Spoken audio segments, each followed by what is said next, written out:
So good morning, everybody. I will be talking about the outer retinal layer in multicolor imaging. So to start with, just a few summarize the advantages. More advantages are towards the multicolor image side. But the notable thing is that the color fundus image findings are more comparable to clinical findings. And the other point to note is the artifact, which we'll be talking about this host maculopathy later on in the talk. So this was the case of macular telangiectasia, which having abnormal pigmentary accumulation in the macular area. So see the noted difference of color changes in the color of pigment accumulation. The composite multicolor image of the right eye showed orangish reddish coloration of the pigment, and corresponding blue reflectance shows well demarcated pigment accumulation. The OCT shows the inner retinal hyperreflectivity characteristics of the macular telangiectasia. The other eye also having the features of macular telangiectasia, the perifoveal retinal halo due to subretinal fibrosis, and the pigment discoloration as seen in the composite multicolor image. Some of the features of the CSR which was very well demarcated in multicolor imaging was the SRF demarcation. As we see in the composite multicolor image, the demarcation of the SRF and the bleb raised retinal gives a greenish tinge of the in composite multicolor image. The corresponding blue reflectance channel also gives well demarcated SRF bleb as compared to the color fundus picture, while the infrared reflectance shows additional RP atrophy in pheronasal part of the fluid accumulation, which was barely visible in the color fundus picture. The other eye also having the similar features like fibrin deposit in the superiotemporal part of the macula, which was not very well demarcated in composite multicolor image. But what was seen is the PED adjacent to the fibrin. The PED has the characteristic peri-lesional hyper orangish demarcation with corresponding infrared reflectance channel shows hyperreflectivity surrounding the hyporeflective. So the characteristic features which were discussed in CSR in this study shows that the fibrin was well appreciable in color fundus picture, while the other features were more appreciable in multicolor imaging. The similar kind of study in the other part of the world comparing the early and late features of ARMD, which hemorrhage and pigmentary accumulation was more appreciable in color fundus picture. So other features were more appreciable while in multicolor imaging. So this is a color fundus picture of reticular pseudodrusense, which are the accumulation subretinally. So that's why this composite multicolor image gives a greenish hue over those areas. Now, this is all the case of idiopathic CNVM, which is seen characteristically in color fundus picture here. Sorry, here. Now, the FFA and OCT are diagnostic features confirm the idiopathic CNVM. The composite multicolor images shows orangish surrounding ring over the lesion, which is because of the RP hypertrophy, and enriched this orangish lesion, orangish ring color was attributed to the melanin content of that area, while the greenish tinge over the central part is due to the neovascular network, which is also corresponding in the infrared reflectance channel. Now, about injured streaks, these are the crack-like structures in the calcified Bruch's membrane overlying the atrophied RPE, which is more characteristically and better appreciated in multicolor imaging. And the channel for visualization in all above the multicolor is the infrared reflectance, as the infrared light pass through all the inner and middle layers of the retina and reflected back from the RPE.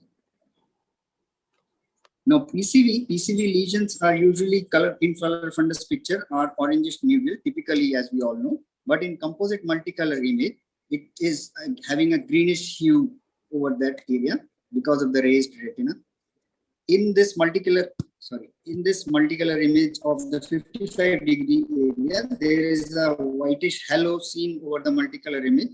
This is the artifact actually while capturing, which is most commonly encountered in multicolor imaging and is called as ghost maculopathy. So one has to be aware of while reading the multicolor image. Now the corresponding areas of leakage, as when we compare to the multicolor imaging, the multicolor imaging shows that damaged area much more wide area of the abnormal retina as compared to the area of leak. So that can suggest that structural damage can extend beyond the area of leak, but needs more evaluation and studies. Now here is the comparison of the image. In this color fundus picture, there is a subretinal heme accumulation, while there is a multicolor imaging, we can see the greenish hue because of the raised retinal elevation and the dark red color of the subretinal heme, while there is an border of the PED also can be appreciable with orangish reddish ring surrounding that fibroscular PED. Now coming to the this green reflectance of the multicolor imaging shows the corresponding PED with hyperreflectivity. This was the case of actually a CNVM in which the subretinal heme is appreciable as a dark red area. In angiography, which is the gold standard, we can see hypercyanosis in the ICG, which can mimic an PCV lesion, but it was not a typical leak of what we see in polyps. So polyp was ruled out carefully by one has to keep this integrity in their mind. So in Best disease, the right eye having the vitelliform erective state, while the left eye is having a pseudo-hypopyon state, while composite multicolor image shows an additional artery atrophy temporal to the macular area and the hyperreflectivity due to the accumulation of the lipid fusion in the left eye, while the green reflectance shows increased most highly reflective area of the accumulation of the lipofuscin interiorly, while the infrared reflectance shows additional RPE defects over the macular area. The choroidemia is X-linked degenerative disorder of the retina and choroid, which starts from the peripheral lesion, while the multicolor image, the lesions are more clearly better appreciated and delineated of the central preserved retina, which can be more of a prognostic value and follow-up of the disease. Here also the green reflectance, infrared reflectance channel shows the well-demarcated area of the preserved retina over the macular area in both the eyes, right and left.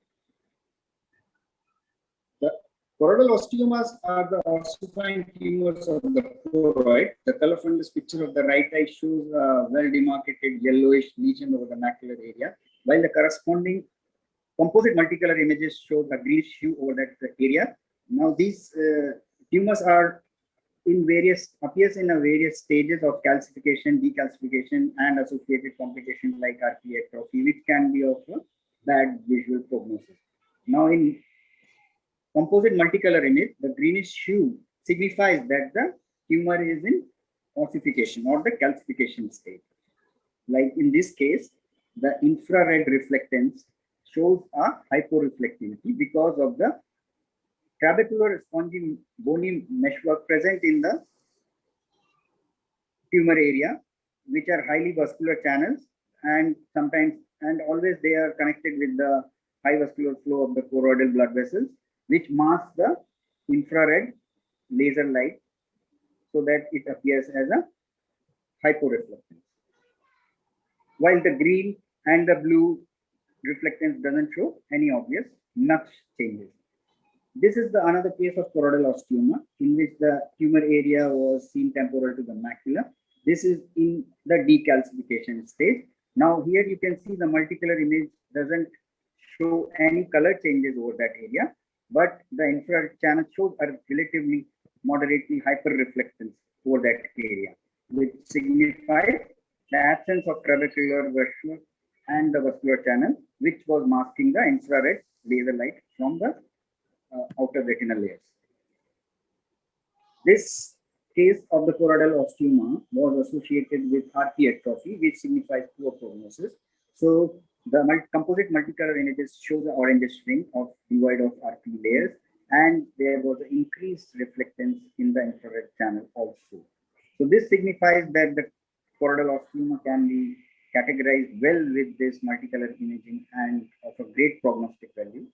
This ends my presentation. The multicolor imaging shows a vast opportunities and the areas are yet to be explored. Thank you very much.